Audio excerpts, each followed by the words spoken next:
Hello guys, तो हम एक और क्वेश्चन देखेंगे स्ट्रेट लाइन का। तो आइए हम इसे समझने की कोशिश करते हैं। A rod of length 8 units moves such that its end A and B always lie on the lines x minus y plus 2 equal to 0 and y plus 2 equal to 0 respectively। तो पहले हम इस लाइन को समझते हैं, क्या कहना चाह रही है। तो एक रॉड है हमारे पास, लाइक हमने मान लिया कि हमारे पास ये A और B कोई रॉड है जो 8 यूनिट की है, और ये दो इक्वेशन है हमारे पास, ये और ये। तो इसके जो एंड पॉइंट्स हैं, इसके एंड पॉइंट्स है ए और बी, ये इस वाले इक्वेशंस पे, मतलब इन इक्वेशंस पे लाई कर रहे हैं। ओके, तो हम इसे एक्सिस पे बनाने की कोशिश करते हैं। तो कैसे बनाएंगे हम? तो ये हमारी एक्स एक्सिस है, ये हमारी वाई एक्सिस है। तो सबसे पहले हम इस वाली लाइन को ड्रॉ करते हैं। तो इसकी इंटरसेप्ट फॉर्म क्या होती है आपको पता है, ये इसकी इंटरसेप्ट फॉर्म है। तो यहाँ पे हमने क्या लिया है, x पर -2, 0 और y पे 0, 2। तो हमारी ये लाइन आ गई x minus Y plus 2 equal to 0। और दूसरी लाइन हमारी क्या है, y प्लस 2 इक्वल टू 0, तो y इक्वल टू -2। तो ये कैसे ड्रॉ होगी? तो ये इस प्रकार से ड्रॉ होगी, और ये है y इक्वल टू -2। ओके, तो यहाँ तक हमने जैसे जैसे क्वेश्चन में कहा था, और ए बी हमने ये रोड बना दी है जिसके एंड पॉइंट ए और बी इस पे है, क्योंकि क्वेश्चन में कहा है कि जो एंड पॉइंट्स ए और बी है वो इन दोनों लाइन पे लाइज कर रहे हैं रेस्पेक्टिवली।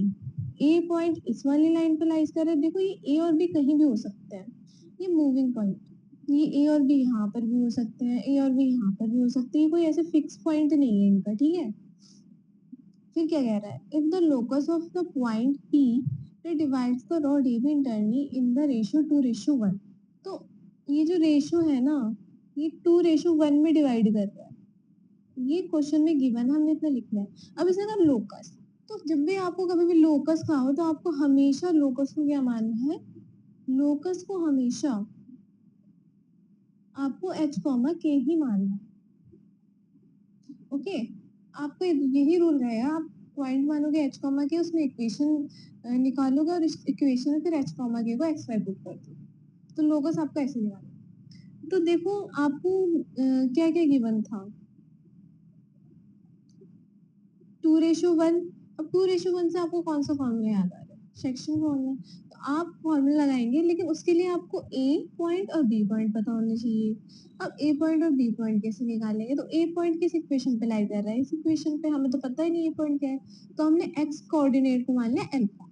तो हम y कोऑर्डिनेट कैसे निकलेगा, तो y कोऑर्डिनेट निकलेगा इस इक्वेशन पे रख के, x minus Y plus 2, x की जगह अल्फा रख दिया तो y हमारे निकल गया अल्फा प्लस 2। सिमिलरली हम इस पॉइंट को निकालेंगे, हमने बीटा और -2 निकाले।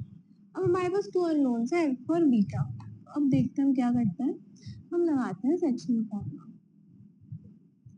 तो हमारे x1, ये जो पॉइंट है ये ए के पॉइंट है, और ये जो पॉइंट है ये बी के पॉइंट है। तो हमारा जो x1 और y1 आ गया वो ये, और ये आ गया, x2 y2 ये आ गया।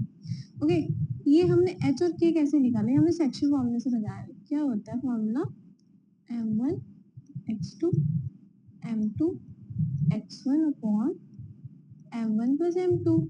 m1 क्या है 1, वो m1 है 2 और m2 है 1। और k कैसे निकालेंगे, m1 y2 m2 y1 upon m1 plus m2। Okay, उस हमने h और k निकाला। अब हमारे पास अननोन है अल्फा और बीटा, क्योंकि हमें सारी टर्म्स h और k में निकालनी है, क्योंकि हमें जो इक्वेशन बनानी है वो सिर्फ h और k में होनी चाहिए, ठीक है। तो हमने अल्फा और बीटा की वैल्यू कैलकुलेशन करके अल्फा और बीटा की वैल्यू h और k में निकाल दिया। अब हमने क्वेश्चन में हर एक चीज का यूज कर लिया, बट एक चीज का यूज हमने नहीं किया, जो फर्स्ट लाइन है, और road of length 8 unit move such that, मतलब जो रोड की लेंथ वो 8 यूनिट है। हमें ए और बी का कोऑर्डिनेट पता है, अल्फा अल्फा प्लस 2 बीटा -2, तो हम इसकी लेंथ वाला फॉर्मूला लगा सकते हैं। आपको पता है ये लेंथ कैसे निकालते हैं, अल्फा माइनस बीटा का स्क्वायर प्लस अल्फा प्लस 4 का square equal to 8 square. Alpha आपको पता है, बीटा आपको पता है, आप पुट कर दीजिए, इक्वल टू 64। ओके, तो फिर हमने कैलकुलेशन करी, उसके बाद अब ये देख सकते हैं सारी कैलकुलेशंस। ओके, कैलकुलेशन करने के बाद जो हमारी फाइनल इक्वेशन आ गई वो ये आ गई। ओके, अब हमसे क्वेश्चन में क्या पूछा है? क्वेश्चन में पूछा है कि जो आपकी इक्वेशन आई है उसको आप इस वाली इक्वेशन से कंपेयर करो, और ये अल्फा बीटा गामा किसके कोफिशिएंट है? वाई स्क्वायर, एक्स स्क्वायर और एक्स के कोफिशिएंट है। इन कोफिशिएंट को कंपेयर करके निकालो और इसका मान निकालो।